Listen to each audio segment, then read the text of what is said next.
কিছু কবিতা গ্রন্থ বা অন্যান্য গ্রন্থ রয়েছে যা সহজে মনে থাকে না, কিন্তু পরীক্ষার অবজেক্টিভ প্রশ্নে এই সাল তারিখযুক্ত প্রশ্ন আসে কালানুক্রমিকভাবে সাজিয়ে দেওয়ার ক্ষেত্রে, এবং কাকে উৎসর্গ করা হয়েছে এই ধরনের প্রশ্নও আসে। তাই এই ধরনের তথ্য বারবার শুনে রিভাইজ করে নেওয়ার প্রয়োজন আছে বলে আমি মনে করি। আজকে আমরা বিষ্ণুদের লেখা গ্রন্থের কালানুক্রমিক তালিকা এবং কোন গ্রন্থ কাকে উৎসর্গ করা হয়েছে তা আলোচনা করব। প্রথমেই বলি, উর্বশী ও আর্টেমিস 1933 নীরেন্দ্রনাথ রায়কে উৎসর্গ করা হয়েছিল। চোরাবালি 1937 রবীন্দ্রনারায়ণ ঘোষকে উৎসর্গীকৃত।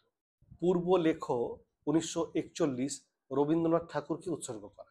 সাত ভাই চম্পা 1945 শম্ভুমিত্র ও বিজন ভট্টাচার্যকে উৎসর্গ করা।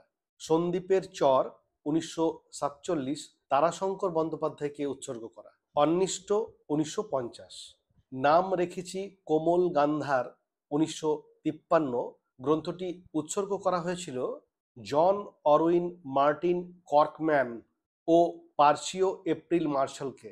আলেখ্য 1959 শ্রী প্রশান্তচন্দ্র মহলানবিশ ও নির্মল কুমারী মহলানবিশকে উৎসর্গ করা। তুমি শুধু 25শে বৈশাখ 1959 চঞ্চল কুমার চট্টোপাধ্যায় ও কমল কুমার মজুমদারকে উৎসর্গ করা। স্মৃতিসত্তা ভবিষ্যৎ 1963 অন্নদাশঙ্কর রায়কে উৎসর্গ করা। সেই অন্ধকার চাই 1966 অশোক মিত্রকে উৎসর্গ করা। সংবাদ মূলত কাব্য 1969 শামসুর রহমান ও আবু বকরকে উৎসর্গ করা। ইতিহাসে ট্র্যাজিক উল্লাসে 1971 সুভাষ মুখোপাধ্যায় ও মনীন্দ্র রায়কে উৎসর্গ করা। রবি করজ্জ্বল নিজ দেশে 1973 এই গ্রন্থটি বাংলাদেশের নবলব্ধ বন্ধুদেরকে উৎসর্গ করা। এর পরবর্তী গ্রন্থ হলো ঈশাবাস্য দিবানিশা 1975।